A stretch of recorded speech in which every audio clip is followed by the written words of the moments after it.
to WRWRPOD with myself, Cliff Foster, aka the Amazing Cliff on Twitter, and I'm accompanied by this handsome young bugger. I, of course, am 6 stars for Meltzer and 2 sweet for the club. More Simpsons refs than your mate down the pub. I'm on the list of Jericho. I'll be gone by the morning. And please, WWE, don't give us Kurt Angle versus Baron Corbin. Well, that's giving away the first segment of this WRWR pod. We will be going into our times 30. Go on. And you can find me, as always, at DC47Commish. I keep doing that. It's all right. One day. I keep cutting you off. One day. I'm so Everybody's sorry. here just for the rhyme, Cliff. We know this. We We know as soon this. as the rhyme's finished, Yeah. everyone switches off. Average listening about 20 seconds. Oh, we got the new one. There you go. Anyway, as I was saying, we're going to go on to the times 30, which will be our talk about Corbin Gate, I think I'm referring to it as at the moment. And then we go into our merch check, and we're going to find out what's in your bag. You bastard. You bastard. Anyway, so, and then after that, we're going into Brit Wrestle Rundown.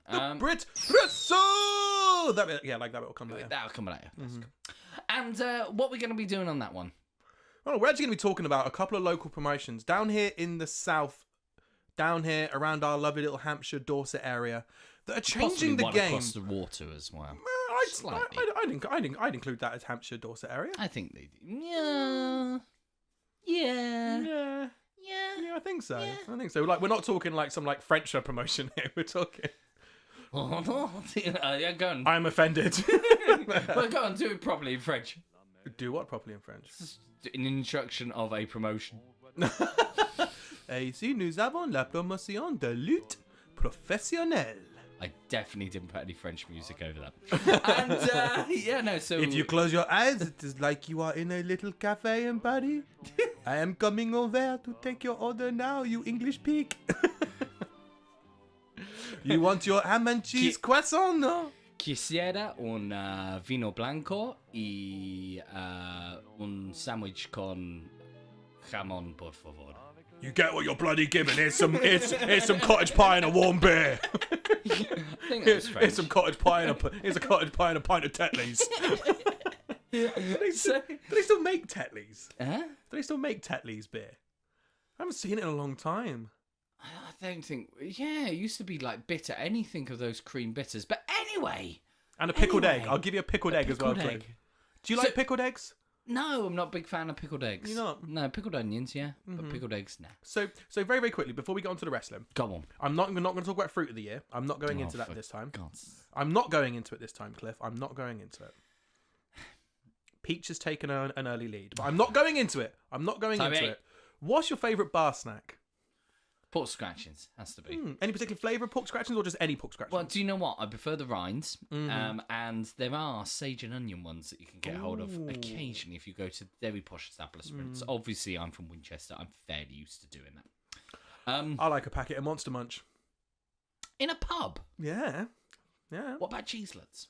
Oh, cheeselets are great, but if you really want to turn the game up, at Christmas time you get those little like cheese footballs. Yes. Oh. Yeah, with the soft cheese in the centre. I don't really know what it is. I'm pretty sure it's like cheese flavoured chalk. What about everybody's favourite, scampi fries? Oh, I love scampi fries. Here's a little interesting fact for you. You know knickknacks? Yeah. The maize crispy treats knickknacks. Yeah. They actually have to make the scampi flavoured ones in a completely separate factory because the smell...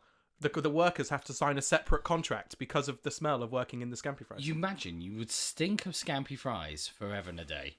Yeah. On that note, let's go back to the wrestling, and that is our times 30.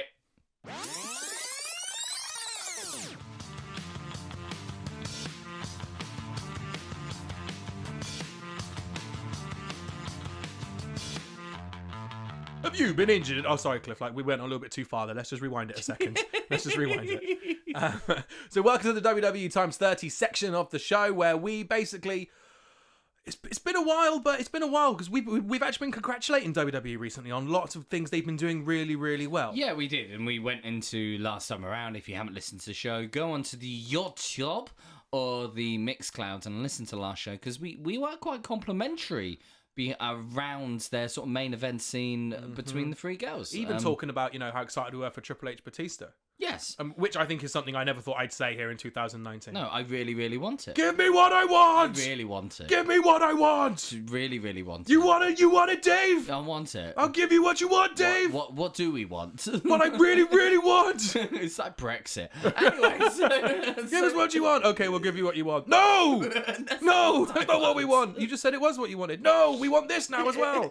I'm sorry, gold-plated unicorns don't exist.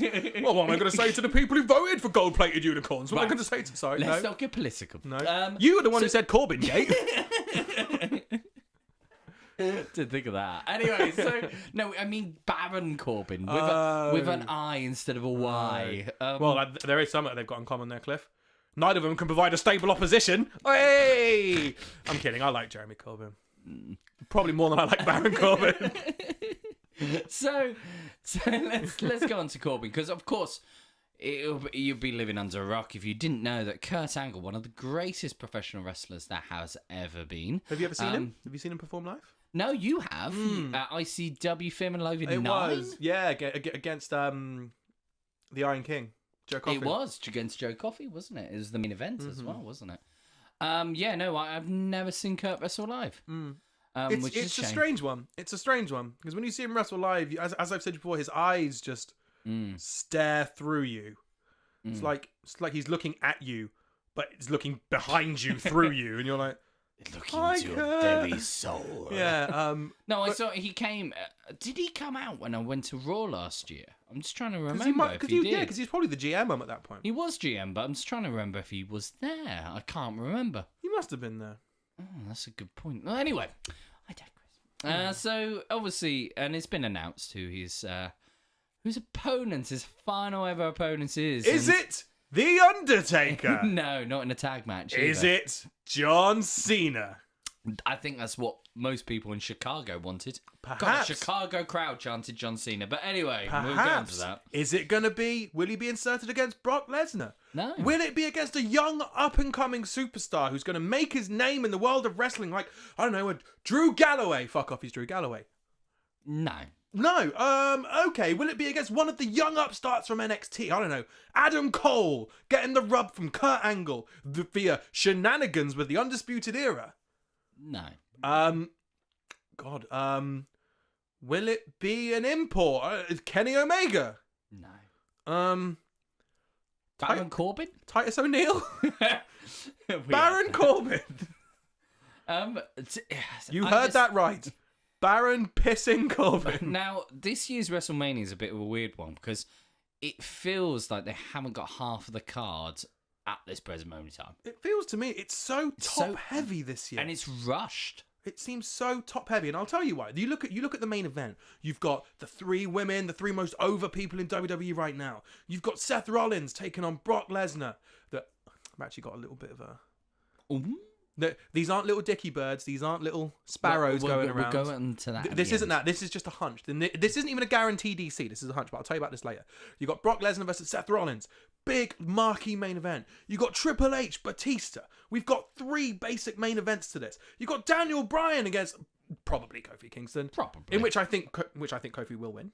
I think he will. I think he will. Do you know what? Should we get out of the way? No. Let's keep going. So we've got 4 legitimate world-class main events, and then you've got Kurt Angle in his final ever match against Baron Corbin, and then you've got the first ever women's tag team champions on both brands, Sasha Banks and Bayley, defending against Natalya and Beth Phoenix.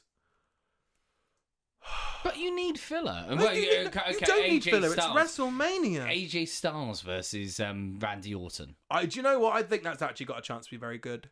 Yeah, I think that's actually got a chance to be very good. To be honest, if you have a look at, let's say, 10 years ago, there were 2 people that were leading both. One was leading Impact. One was leading WWE. I think I've ignored Randy Orton enough now to the point that if he has a decent enough opponent, I think I can be like, I haven't seen Randy Orton in a while. Yeah. And I think I've ignored him enough recently. Even to the case, before we go more into Corbin and give Kurt me Angle. the rent. I must have the rent. You're never going to get that out yet. Never. If you have a look at, let's say, titles, we don't know what's happening with the US title at the moment. We don't know what's happening. Who is US champion? I assume Samoa Joe. Oh God, it is. See what I mean? assume it's going to be Demon King versus Lashley. I think that's what. God, they're I would have been. building up If you'd have to. told me this a year and a half ago, I'd have been so excited for I this. know you were I would have so been like, pumped when I'd you have been started. so excited. I'm like, the Demon versus Walking Armageddon. And now it's just like, oh, Yay. So, and then Raw Tag Team Champions, we don't know where they are. They're on holiday somewhere, as we said last time around. And Asuka, she's on holiday somewhere. We don't know where she is. So there's still big titles to be decided what's going to happen. And it seems so rushed. Huh? Are the Usos still SmackDown tag? Oh, yes. That's not even... Oh, no. No, apologies. The US title has been decided. It's Rey Mysterio versus Samoa Joe, isn't it? I hope that's quite good. I hope we get to see Mysterio thrown around a little bit. Yeah, I just forgot that. I just remembered. But yeah, no, I don't think either tag team championships have been decided yet. So there's nothing to turn around to me and say that apart from the women's match for the Raw Women's Championship, there's nothing there to turn around to me and say it's going to be an absolute barnstormer. I think the second half. When I say the second half, this show's going to be it's going to be going on for about 3 days. So I think from about Tuesday evening onwards, it'll probably be quite good. Because apparently it's going to be like 8 hours. They were saying. Yeah. The pre-show is going to be a good 2 and a bit hours. Then you'll have the hour-long interval in between. Then you'll have 5 hours of Mania. Mm-hmm. It's going to be a lot of viewing, and we'll be staying up for it as well, as we do every year. God, Cliff, I'm not sure. Well, every year you've fallen asleep so far. This will be sure. our third WrestleMania together. I'm just not sure I can drink that much, Cliff. I don't know. It should have been our fourth, but you abandoned me for a music gig. To be fair, I did. That was WrestleMania 32. The mental Shane jumping off the top one. That's right. Yeah. And Dean Ambrose versus Brock Lesnar, I seem to remember weirdly. Yeah, that was Zack Ryder crap. winning the IC title. And AJ Styles' first WrestleMania as well. Was that against Jericho? It was against Jericho. And Jericho won. And we were very, very shocked. Anyway. I still remember AJ Styles versus Shane McMahon. That was really good. Yeah, that was surprisingly good. So let's go on to, of course, Corbin versus that. I think it is definitely a build. I think we turn. It's almost like, oh well, we've got this Ronda, Becky, Charlotte thing sorted now. So let's annoy them with Kofi and this whole thing of Corbin's going to be it. I think there is one star that obviously is on the posters and hasn't been decided yet. Yes, that's Kane. No, it's not Kane. It's John Cena. The devil's favourite demon. John Cena. I think it will be John. It makes sense, the story arc between the two of them. Obviously, John Cena's first ever appearance in the WWE ring was facing off against Kurt. So I can see ruthless aggression. That's actually pretty good impression, even though it was very funny. It was actually spot on. You're not doing it right unless those weird little side bits of your neck are coming out. I can't do it without not moving my mouth. Ruthless aggression. We sound more like Zippy. Ruthless aggression. Don't do that. That's how Kurt sounds. Don't do that to me. And that didn't sound anything like George then. I do apologise to any Rainbow fans that are out there. But no, generally. It's the last fucking time I'm listening to this shit. Fucking Bungle will be rolling in his grave. I'm assuming he's Did dead Arn now. Anderson play Bungle? No! No! You can't. I'm sorry, Arn. I'm sorry. You can't have it. You see, he's been trying to take your job ever since WWE let go of him. But no, so I just generally think that it is building to something else. So what do you think? I really hope it is about they're trying to swerve us. However, isn't this just the most WWE pig-headed thing of all time to go, Baron Corbin? and then Vince is clearly sat there going, well done, lads. Job well done. Smoking a cigar. And they're going, but we didn't say Baron Corbin. We said John Cena. That's right, kids. I agree. Baron Corbin. No. We really think it should be John Cena. I've told you. If I've told you once, I've told you 1,000,000 times. I agree. Baron's your man. It's like, God damn it, Vince. So no, it would not surprise me one little bit, if all the way through we're watching WrestleMania and Kurt Angle comes out to the ring and all we're expecting is Bravado! Yeah, and all you get is don't even get it. no, and all you get Corbin is walks out literally dun dun dun dun. Oh fucking hell! Oh, do you know? Just all the way through the match. All the way through the match. At least we'll be sat there. John Cena running away, remembering he's left on the washing machine No, again. all the way through the match, we'll be there going, any minute now. 1, 2, 3. Here we go. That's it. That's it. What about the Rock schedule? Because there was rumours that the Rock was meant Cliff, to be... you can't do this to me. No, but there was rumours that the Rock was going to come up against the face, obviously... Oh, yeah, that's another match that's been announced. Roman Reigns versus Drew Galloway. I'm okay with this. Drew Galloway. I'm okay with that. No, same here. I've got no problems with Roman. And but enough of that, Cliff. Enough of that. Yeah. Back to The Rock. But The Rock, he was meant to be facing off against Roman. or the rumour mill had it, because we're not in the know. Cliff. We know nothing. Why? I didn't know that. I was like, I'm okay with Drew versus... No, I'm like, oh... No, but I'm saying about bringing him into... So you have 3 of the greats. How much of a draw would that be? The Rock... Kurt Angle versus Baron Corbin. No. Corbin is a okay, right. But the Corbin pins The Rock clean. Like, fuck's sake! God damn it!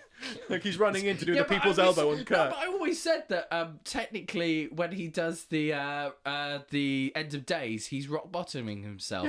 So it just proves the point. So the Rock bottoms him and knocks himself out. It's like, was that a rock bottom or was that an end of days? He puts Kurt down for the spine buster, goes for the people's elbow. Baron Corbin comes in, catches him, and that has to be a really good finish. Actually, thinking about it, I can get on board with that. I'll tell you what. But get on that booking committee. But Cliff, if I'm on the booking committee, I am not booking Baron Corbin over a fucking broom. He has writers now. He's like Simpsons.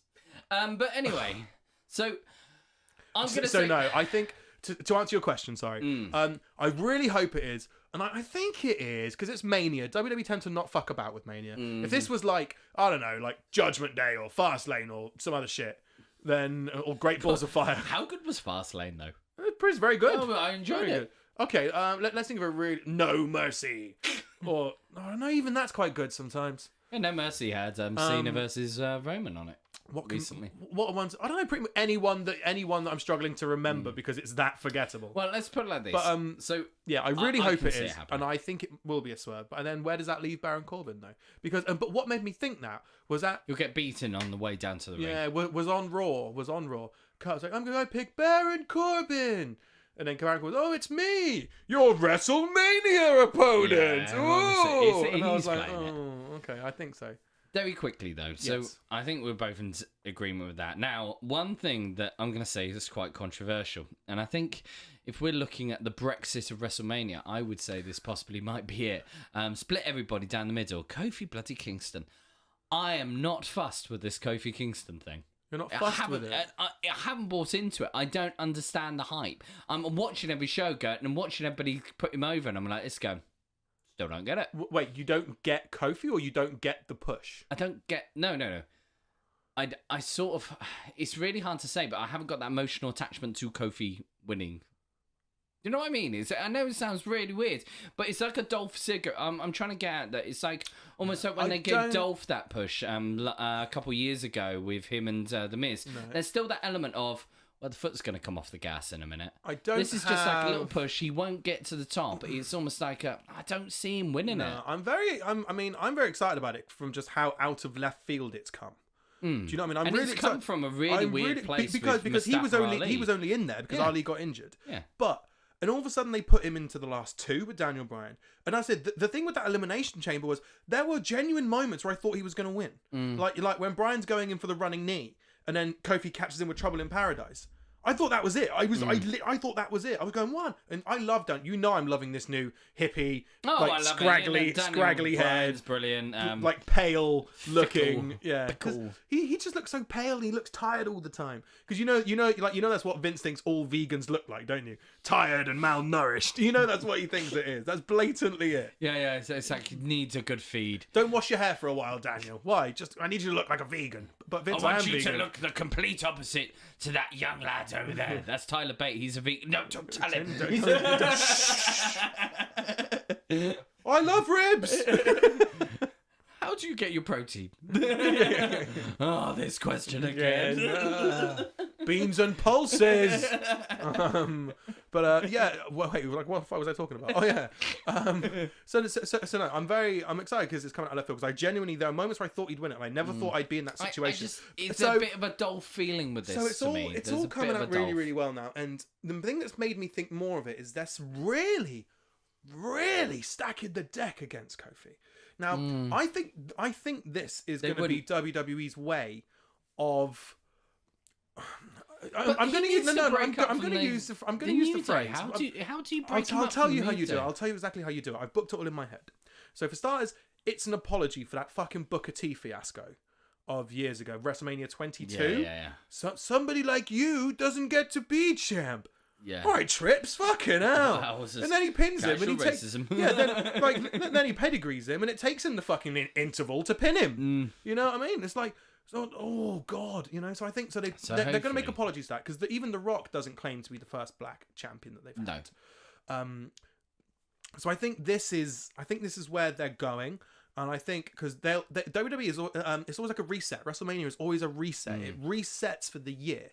So what they're going to do is basically you might end up with the New Day going separate ways afterwards. And I'll tell you how you'll know if they're going to do it.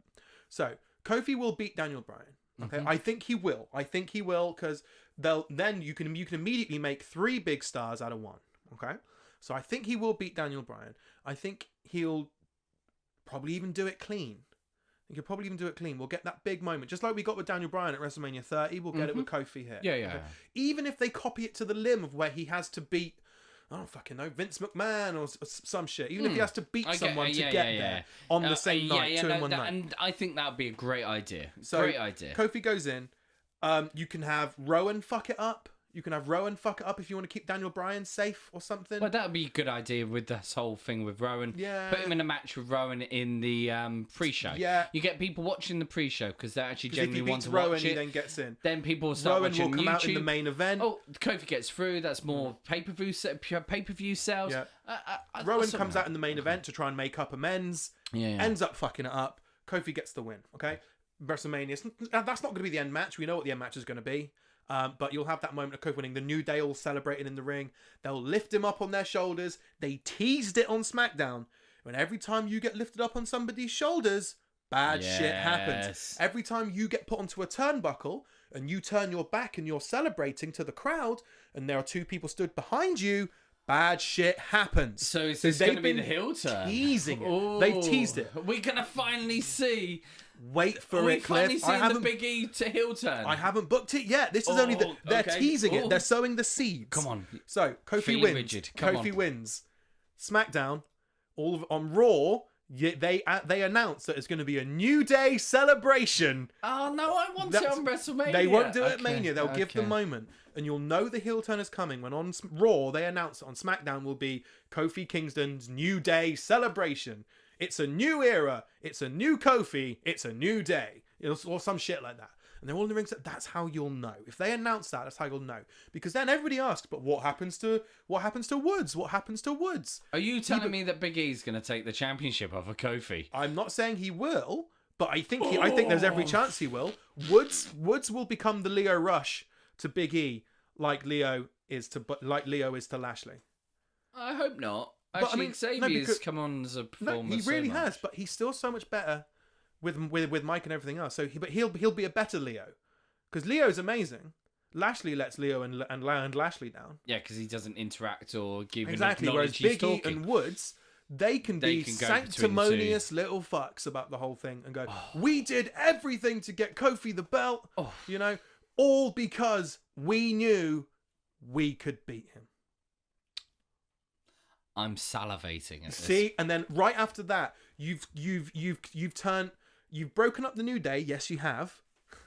But I love that how we were talking about breaking up the New Day. How many? When we first started this 2.5 years ago, I think our 4th ever show was called that was one of the Boo years, and it was talking about breaking up. Did I defend not breaking up the New Day? No, I defended not breaking up the New Day. You said that they should break up. I've really enjoyed the New Day. I've really enjoyed them, but I think now you want to reset the whole thing. This is how you reset it. You get it's the perfect opportunity. Yeah, you get 2-3 legitimate now huge wrestlers. From a marketing point of view for WWE, it sounds really cynical, but you can go from black champion to black champion, and then all of a sudden all the sins of the past are forgiven. And it's just, I can see it. I can literally see it happening because then you can have, and then you can literally have Daniel Bryan just watching the whole thing happen, just sat there. Watch it all go down with that little smirk he has on his face now. You know when he was coming down after Vince just announced him, and he walks past Kofi and Big E and Woods, doesn't even look at them, and his lip is just curled, smiling. What a prick! It was fucking great. It was great. So you can just be watching the whole thing with that little smirk on his face. And I think that would be perfect, especially as. Considering when this new Fox deal rolls around, apparently they're going to be moving all the big stars over to SmackDown, because as part of their contract, part of their contract with Fox, they have to stay above a certain rating. So they'll move all the big stars over, and you're going to need new stars to fill out this 3-hour Raw show, and that's how you do it. You make your new stars. Tell us what you think, because I don't think there's much more I can add to what TDC has already done. So let us know what you think at the normals, at the Facebook channel. 212 followers so far. On to our Twitter account, about 157 followers so far. It's gone up a little bit. And then to our Instagram, which I can't remember. You get it? I have still no don't idea. get it. I put up a picture of my tattoo today. I was going to say, for people out there, you know, the whole Toby doesn't get Instagram. It's half a bit, half not a bit.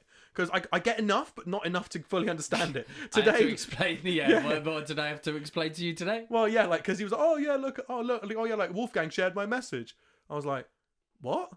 I was like, wait, what happened? And I was like, I had to actually break it down like I was an old man. Yeah, because I literally said like, I don't get it, and this isn't the Toby doesn't get Instagram bit. Like, I genuinely don't understand.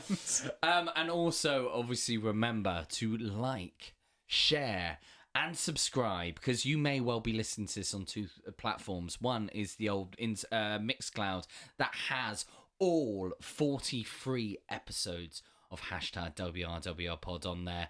So go and have a listen to some of the older ones, as well as some of the Hodge spots in there as well. Make sure you take a listen to those.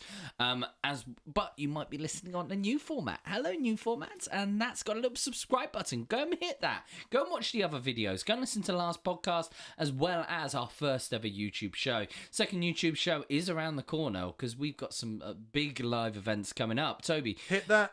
Go hit subscribe, hit that. Go hit subscribe, hit that. Go hit subscribe, hit that. Ooh. What are some of these shows? What? So coming up very, very soon, we have April 26th, Coburg, Isle of Wight, Outcast Pro Wrestling. Woo! And this, of course, is an 18+ event. Oh, saucy. So if you want to come... see the WRWR Pod Boys. I myself will be doing the announcing. We're all going to be there. I'll be drunk. It's like role reversal. It is role reversal.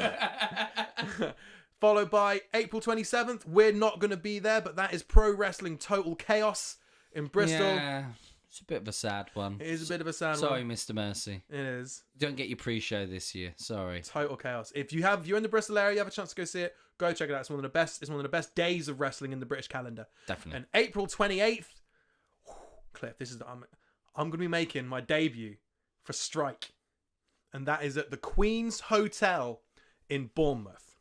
Now, Cliff, I'm excited.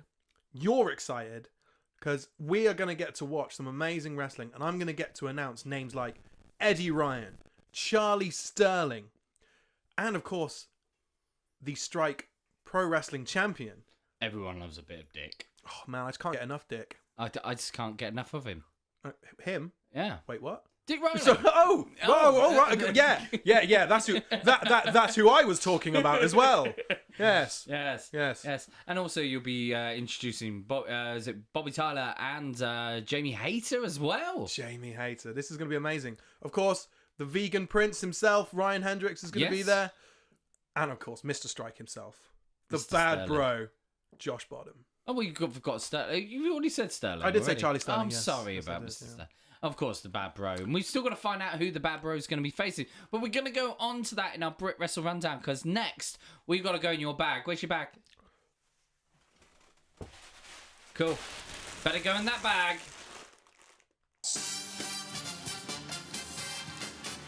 What's in my bag, Amazing Cliff?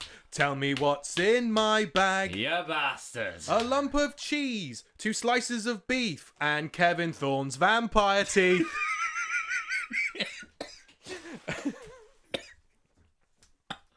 Oh, I'm going to keep this segment going forever. Forever and ever and ever. Forever! Forever. Forever! Terry Funk from A Beyond the Mat. Yes. Forever! Are was you not retiring forever. him this week? No, it's your turn this week, Oh, Cliff. shit. Your turn. Anyway, so we're going on to our famous mid-segment that sort of changes, but we're keeping it going. It's time for the merch. Check. I just wanted to throw you completely off you. I thought you were going to go Wrestle Rundown. The merch. So what Check. is in your bag? Today, in my bag, Cliff, I have... Oh. We're the Tread 7 Army. Not just the Tread 7 We're the Army. Tread 7 Army. The original ICW Insane Trent 7 Army. Now, going back 2 years ago, I think it was a bit of a golden time for wrestling, and you better take over the story from here, because you were there that fateful night. It was... Well, both nights when it didn't happen and you thought it was going to happen. Yeah. Well, let's go all the way back to the beginning first, Cliff. Let's go back to the engine rooms. Let's go back to the engine rooms. We are leading up to Fear and Loathing, where the leader of the Trent 7 Army, Trent 7, who has literally exploded into ICW. This man came in, and all of a sudden he's got the people on support. He's doing his little roll into the ring for the first time, and Trent is just killing it, absolutely killing it. So we're there at ICW at the engine rooms. We're bang in the middle of it. I've gone up and been polite, because my whole thing was I wanted to meet Trent 7 throughout this whole thing. That's what it was. I just wanted to... And it was we had just done our first ever show as well. So the first ever WRWRPOD was literally the week before we went. And yeah, it was so funny. I'm standing outside. And obviously, we didn't really know how to approach this podcast malarkey, did we? And we were almost trying to be a bit too serious, I would say. Well, I mean... Take it there a bit too seriously. Not like we do now. We never pounce on people nowadays. We go, we do a pod. Do you want to talk about it? Yeah. No, don't worry then. We don't care. But, we're too cool for that. So the whole thing, as I say, was I was just so excited, because I was looking down the card and stuff, and Trent was a guy that, I'd wanted to see for ages. And we get there, and I go up, and I'm like having a chat. I'm like, oh, can you? No, hang on, I'm doing this completely wrong. Go on. There we were, in the crowded engine rooms, and across, I felt an animal magnetism. I looked over to the right. He looked over to the left from the merch stand. Our eyes locked, and at that moment, I knew that a friendship was burgeoning. I knew that souls were going to bond. I knew in that moment, right then and there, that I had to buy that fucking sweet t-shirt that he had. So I went over, introduced myself, said huge fan, can't wait to see what you're going to do later and stuff, and can I buy the shirt? He goes, yeah. I'm like, can you record an intro for the podcast, please? First ever intro we had. I've still got it somewhere. Cliff, he won't mind me saying this. He doesn't listen. But how many takes did it take, Cliff? About 5. Over or under 5? Over. Correct. 6. And then 6 you had to attempts. remind him on the one that we actually did, that I had to heavily edit down, because it was like, hi, coming straight from Moustache Mountain. Coming to you from the top of Moustache Mountain. And then you go, WRWRPOD. Yeah. That was about the 5th attempt. And that was the best take we had. And literally every wrestler that we have now done this with that get like WRWRPOD wrong, and they're like, you've heard the ones where Jimmy Hagvick's like, I don't know why they name it twice for some reason. I don't know why they named it twice. Because he fucked it up the first time. I don't know why they named it. I don't know why they named it twice, but they did. So good luck to them. But you've heard it, and 9 times out of 10 when we do these, the wrestler will do WR pod, and sorry, they'll just go WR pod, and no, there's 2 of them in there. But no, bless him. And then we left, and we actually had to speak to Josh Bottom outside, and Viper. Yeah. And Lionheart, and then Dallas we saw, and Drew Galloway. Fuck off, he's Drew Galloway. And Steve! Steve! My favourite referee. We got Steve over more in that night than even... Yeah. He said whenever he refs now down here. Steve! But no, that was also the night we were famous... we went to the train station, and lo and behold, who's sat at the train station? It's in your Trent 7. With a certain other group's merch. Yeah. They're gonna fucking kill me. I hope he never listens to this. But no, generally, then you kept in contact with him, and then you went up to your first ever Fear and Loathing. That was the night he was really excited about wrestling a childhood hero of his, who he used to play as on WCW NWO Revenge, and we spent.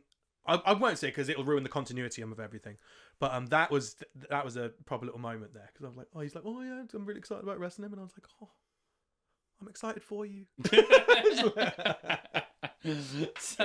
So then we go on to your first ever trip. He ended up getting an Uber. He ended up paying 40 quid for an Uber home. To Portsmouth. It was somebody's house he was spending over in Portsmouth. Who could that have been? What famous wrestler lives in Portsmouth that he was going to go stay with? I have no idea. I don't know. Anyway, moving on. If only we could go back in time, get back to the future, Marty McFly. Anyway. Yeah, enough of this. Enough of this. Don't be the villain. Anyway, so anyway, but big whoop, Cliff. Big whoop. Big whoop. Want to fight about it? Anyway, so you go off to your first ever Fear and Loathing.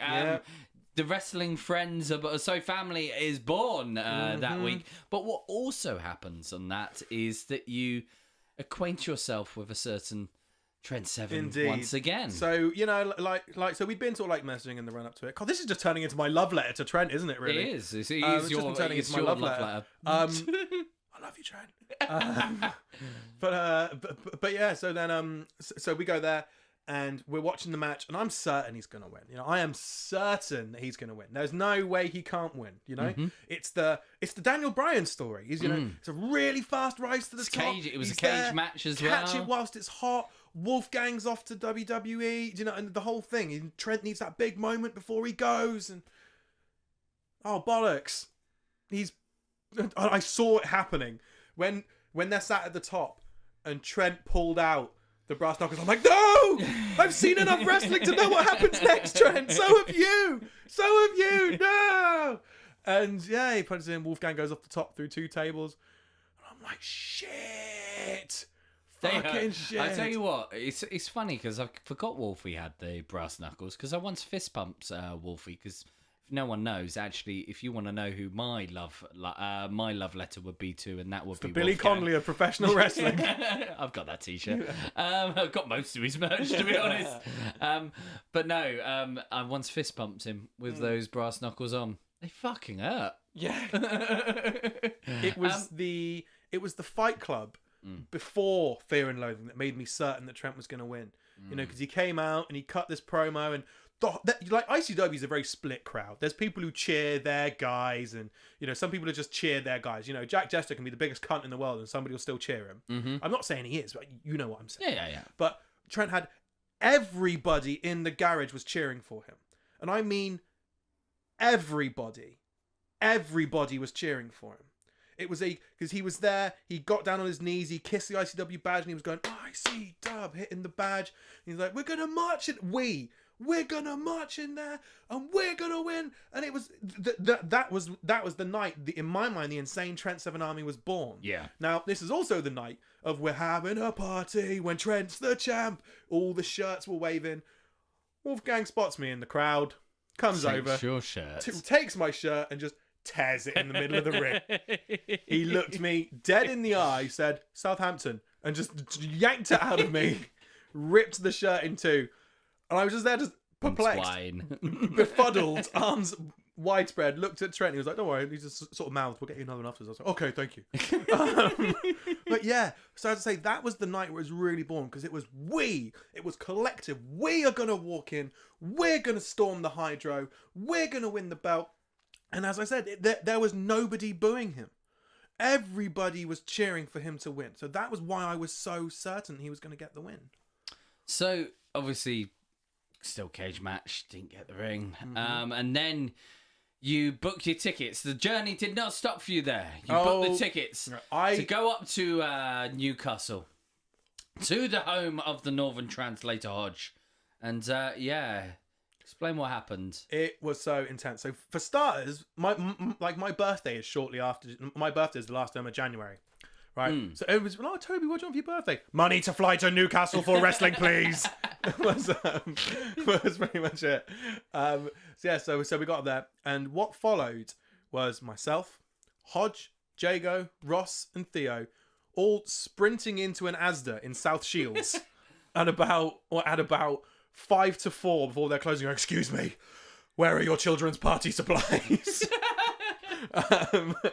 So we buying hats and streamers and party poppers and loading them all into the bag. And whilst we're queuing to get into the O2, and they're doing a bag check. What's in your bag, mate? Party supplies. Why? We're having a party when Trent's the champ. Obviously. Oh, okay. Okay. Obviously. Why are you asking? Yeah. Why is this being even questioned? Yeah. Oh. Okay, yeah, sort of, in you go, lads. So, so in we went, and the match is really intense. It's a really intense match. And do you remember the finish to it? Yeah, unfortunately I do, because I hate that spot. Was it a sit-down power driver from the top rope? It most certainly was, yes. Stop. No more! It's like you in a backwards hurricane. Especially when it's on the ring apron, which I've been reliably informed is the hardest part of the ring club. What? What? The hardest part of the ring. I've never heard this. I've been reliably informed. I've never heard this. Now you're telling me that somebody has kicked out of a leg drop before. Well, Cliff, we've seen it with our own eyes. I know. I was stormed out of CWP. Thought it was over. I died. The bloody car started on too. That was the car. That was the HMS Honda Civic. So I was trying to pull up the anchor. But yeah, so all the way through, it's really intense. We're having a party when Trent's the champ.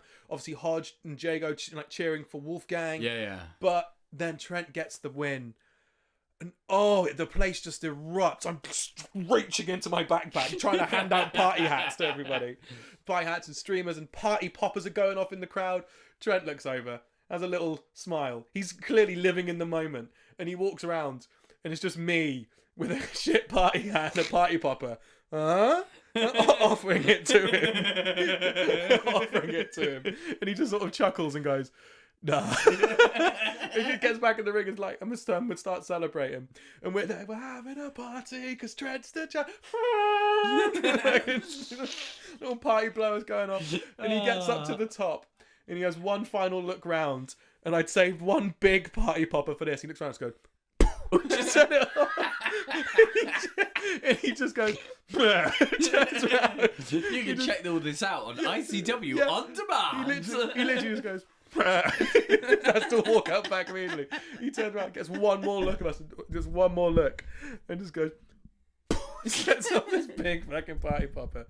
Oh, Cliff, it was magic. It was absolutely magic. So, in summary, do you think that there will be ever because we've seen some great merch over the years. However, the emotional attachment that we both have to this, very much as you just noticed, because he did most of the talking, very much that you've got towards. Sorry, this. I didn't even realise that. I'm sorry. We needed you to tell that story.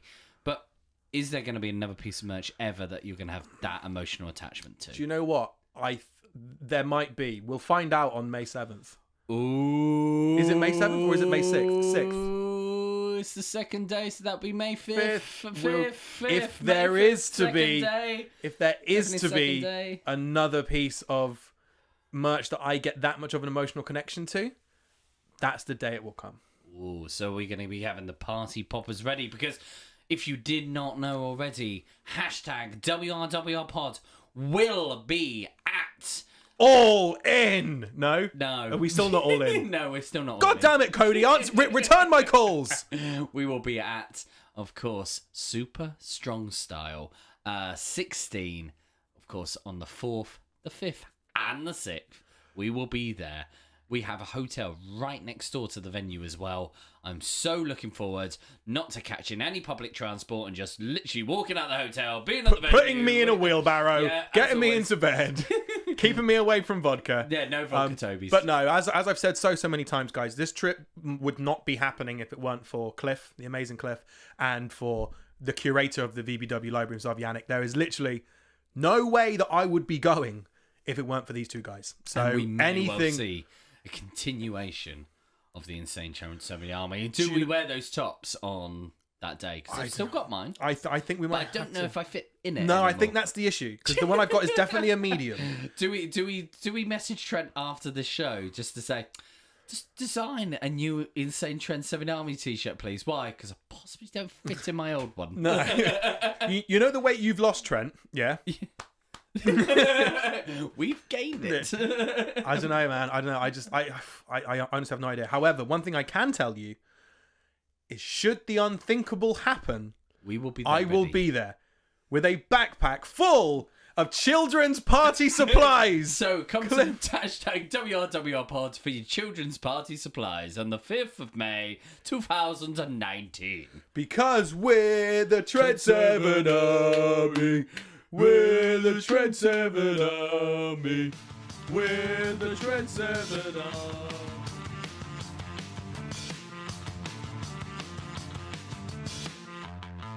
So after that bit of cheering for Trent 7, that very nicely brings us on to the Brits Wrestle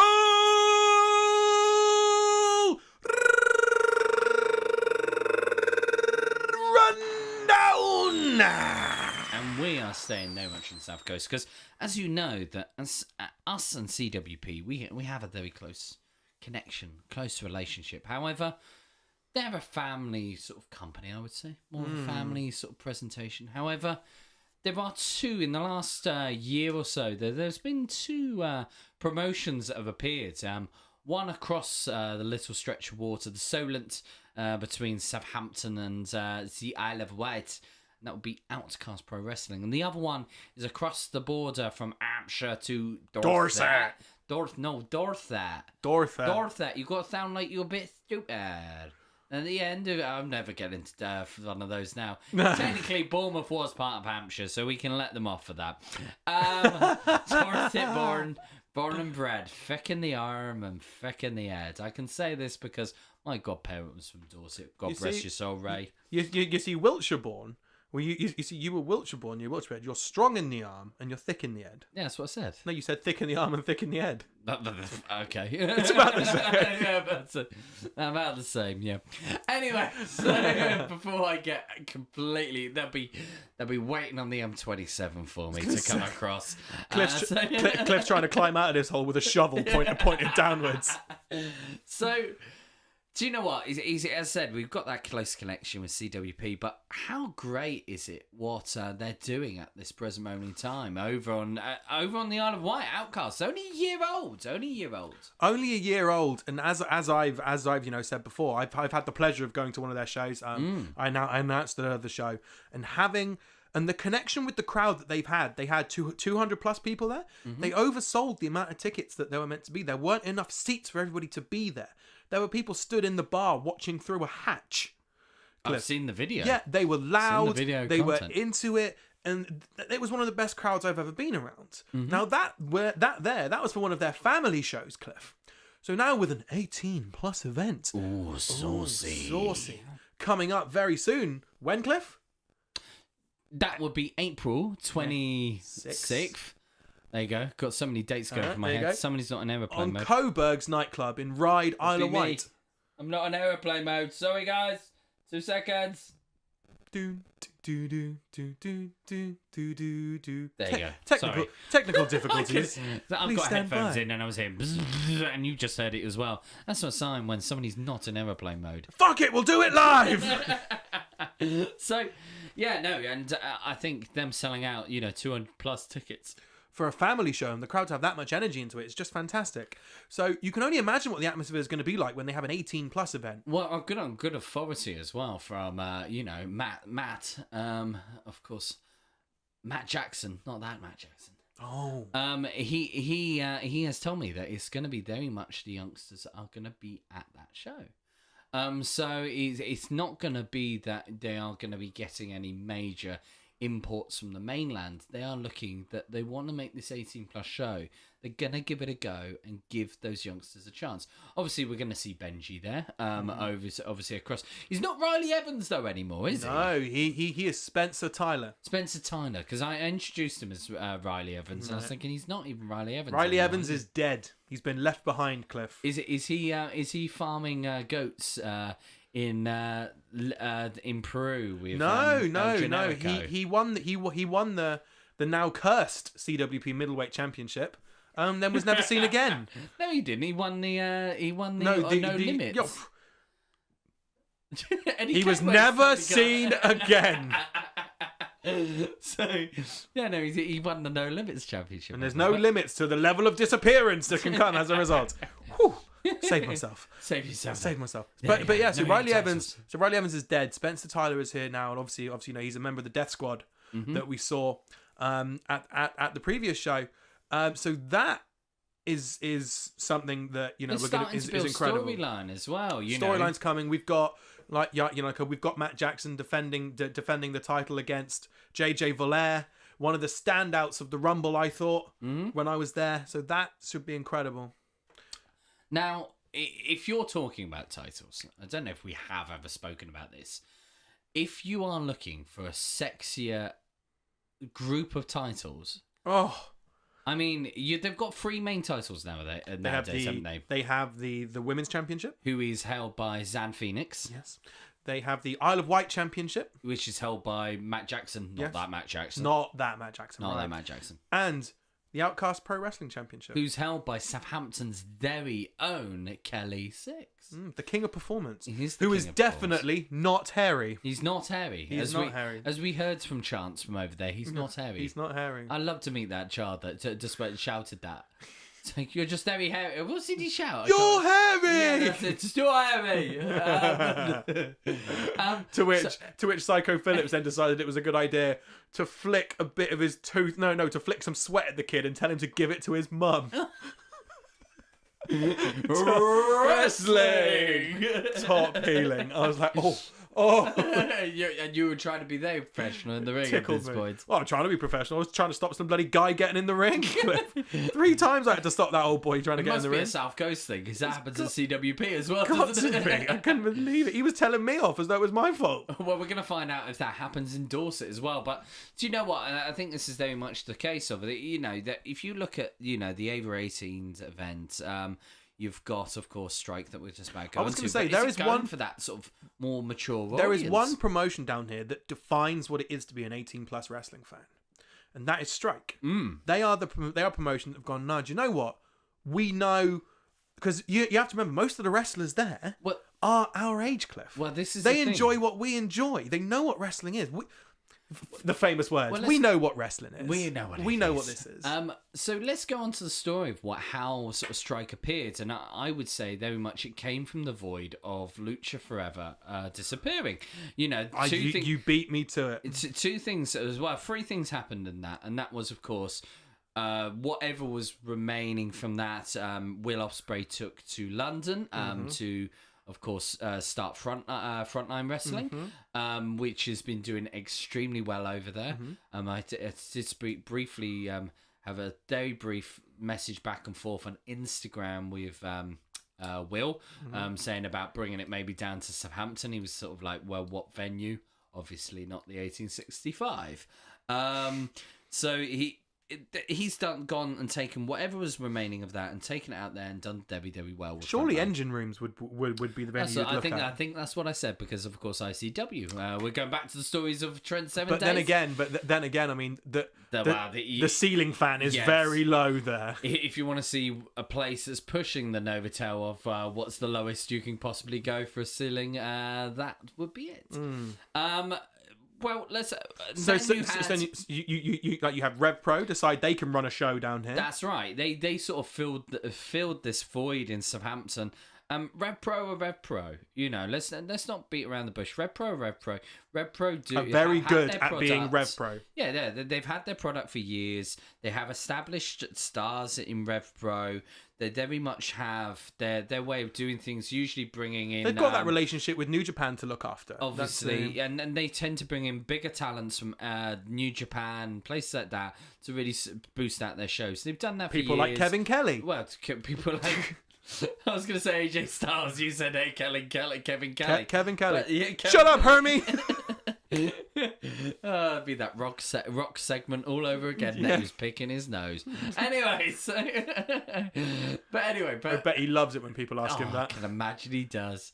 Well, I did cringe when you said slapnuts to Jeff Jarrett, but he seemed he animated. He was like, "Oh my god, somebody remembers." You remember it?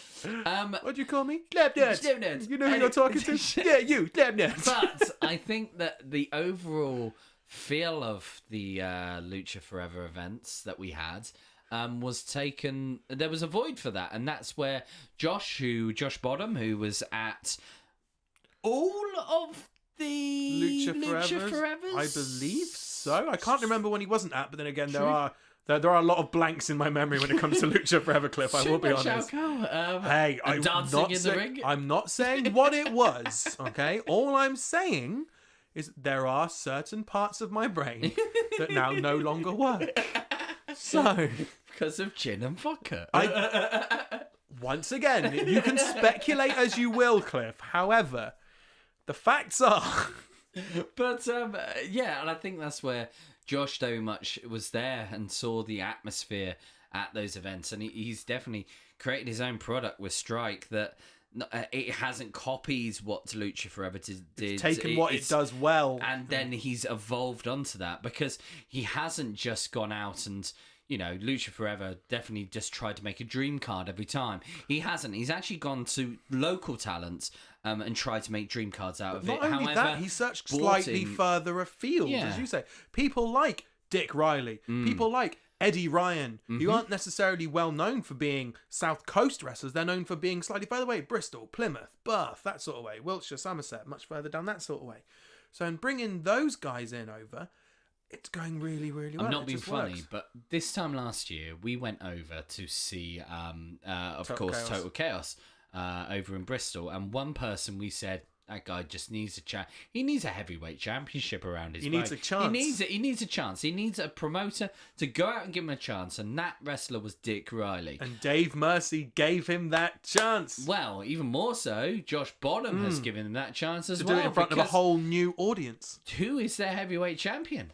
Dirty Dick Riley. So it just shows you when you've got one of my dreams has always been to become a promoter, but there's not a better promoter than actually a seasoned wrestler who gets the business. I generally think that it has to come from somebody who knows the business inside and out. Even though my dream is still to do it one day, it's just when you've got people like Bottom doing that at such a good level. Bottom's gone off and done it in Japan, things like that. He knows the product. He knows it. He knows that product. And yeah, it's really exciting to see where it's going to go. It is really exciting because I say the thing with Strike, yes, it's an 18+ event, but it's also really good fun. Because I remember Dick Riley and Eddie Ryan wrestling in the same tights, and it's just little things like that just make it fun. They make it entertaining. Jessie's been there and she's waxed lyrical about it. Kyle has been and waxed lyrical about it. They just sing about it, and I'm just so excited to get our first taste of Strike Wrestling. So when is our first taste of Strike Wrestling? April 28th. So 26th and the 28th. April 28th. The Queen's Hotel in Bournemouth. we're going to have a busy couple of days, aren't we? It's going to be hopefully it's nice and sunny, because then before the you can event, get an ice cream on the beach. Yeah. WRWRPOD with our... I usually wear black jeans, so I don't know how that's going to feel in the hot heat. Sorry, Cliff, it's in April. It's not going to be that hot. And maybe I'm dreaming here. More like it would be all right, lads. snowy. Cocks out in the sea. It's an over 18s event, but no one needs to tackle out. So Outcast and Strike. Why do you think they do it so well? What is their magic formula that they've got that they have been doing so well? It's just knowing what people want from wrestling. Wrestling nowadays is you can't go out and pretend wrestling is real anymore. That's not something you can do. It just... We know what it is. Yeah, we know what wrestling is, you know. And when you acknowledge that we know, and they acknowledge that they know, and we know that they know that they know that we know that we know that they know that we know that it's not what it is. Right? Wrong. What was the first one? They know what it is. We know what it is. And when you work together with that, you work together like with that now, you know, and that's what it is. It's that willingness to work together. It's that willingness to not treat people like idiots. Mm-hmm. At an 18+ event, you do that, you'll get booed out of the fucking building. Yeah, that's it. That's literally it. Because you have to bear in mind, it's especially for an 18+ event, you have to treat it like a nightclub audience. Mm-hmm. Yeah, and that's what almost so. Why? But well, one's in a hotel, but then Outcasts are actually doing it exactly from a nightclub. Exactly. So literally it's, from a nightclub. Yeah. So you have to treat their audience like that. You can't treat them like idiots, because you will get booed. So we know what it is, they know what it is, and it's that indulgence to just go out and have a bit of fun. I don't want to come and watch 4 hours of pure Japanese puroresu. Do you know what I mean? That's not. I'd be so. Can I clap? No, I'm not allowed to clap yet. Okay. Can you imagine me trying to keep quiet and not chant, Cliff? It's impossible. We've faced some. Kick his no, never time for that. Okay. But we faced quiet crowds in the past, and quite recently we faced quiet crowds where we wouldn't imagine there would be. But at the end of the day, you've got to create that atmosphere, and I think, you know, looking at these cards, you know, the local lads for Outcast. That's how you do it. Wrestlers that people different know, cards, you know, and Strike. Wrestlers that fans know to be fun wrestlers. People like Eddie Ryan, fun. Dick Riley, fun. Charlie Sterling, hilarious. Dude is hilarious. Now you keep saying fun over and over again. I really want to see a certain tag team down here. So, Mr. Josh Bottom, if you are listening, you know, no fun, please. I do love it when they come down here. That'd be lovely. Just pretty please. You do. Sing! No fun, nada. Anyway, growing up in Newport. So make sure you head down to, of course, the Isle of Wight. Where is it? Ryde, isn't it? Ryde. This one's not on Newport. This one is in Ryde, Isle of Wight. Mm-hmm. So you can get the ferry to Ryde. Nice and easy. You could get a ticket to Ryde. Hey, I see what you did there. I see what you did there. It's on 26th, Friday the 26th. Is a late kickoff, about 7:30, I believe. So it gives you plenty of time, if you've got work, to jump on that ferry, get yourselves across and come over for a good time. And then, of course, we've got Strike Wrestling on the Sunday, so Sunday the 28th, from the Queen's Hotel in Bournemouth. That is a nice afternoon show as well. So it means that you get plenty of time to go back to your families and have a nice roast dinner. So is there any Formula One on over that weekend? Ooh, that's a good point, actually. Ooh, can't remember. The only Formula One we're going to be having, Cliff, is me and you in a pedalo. Do you know what? I'm going to the Belgium Grand Prix this year, but hey ho. Are you? Yeah. Most years Silverstone, but this year Spa. Belgium, Spa. Very nice. Very nice. I digress. We won't go into Formula One. God, you want to see Clifford get angry. Wait, hang on. If you're going to Spa, yeah. Did we know anybody going to WrestleMania this year? Oh, I don't know. Before I say anything about this, let me just say, I love you, Ross. I love you, Jago. But fuck you, Ross! And fuck you, Jago! Of course, we will have, members of the Voices of British Wrestling, or what's known as the Wrestling Family, Ross and Jago. They will be at WrestleMania weekend. They're going to NXT as well. They are. They're going to the Access. They're going to be there at the Hall of Fame ceremony. If you see possibly the two loveliest blokes on the planet, a Geordie and a Scotsman, walking around together, one sounding a bit like Chris Renfrew, then please go up to them, have a chat. We're sending them up there with stickers, with merch, with everything you could possibly need. They're going to be up there with that. So make sure you go and grab them. And also, as grab we their said tickets. earlier, grab their tickets and send them to us. Them up. Also, remember, of course, if you haven't already, the Ali Pali, if it isn't sold out, I'll be very, very shocked already. Of course, you've got the 4th, the 5th, and the 6th of May at the Ali Pali, London, for Progress Super Strong Style, and hopefully we might have some news coming up about that very, very soon. Now, whilst we are here talking about stickers and merch and things like that, do not forget the official WRWRPOD shirts that you've seen myself and Cliff and Yannick and Hodge and Theo and Ross and Jago and all the members of the wrestling family have been sporting and wearing. They are available online. Cliff, where are they available? So make sure you go to Dutchman. That is Dutchman. If you want links to that, please go through on Instagram, Pitch Noir, Pitch_Noir, I believe. Make sure you do go through. We have got links up on the Facebook, the Instagram, and we do post them up on the Twitter as well. So make sure if you see us post them, go and get yourself a WRWR top. They are going quite. Actually, we've sold quite a few. We have long sleeve. People seem to like the long sleeve. I would love a t-shirt. long sleeve. There's a long sleeve on there. Is there? Yeah, and you can choose between white and black. I don't understand why you would ever choose the white. I always see us as being a bit of a black, nicer, black shirts. Also remember Slimming. as well. Slimming. Also remember to tell a friend. We do not do this, as I always say. You've heard me say this so many times. We don't do this to become famous. We're not here to become the next Wrestle Talk or the next, Screen Stalker. We are nice little shout out there, Cliff. Very nice. Relevant.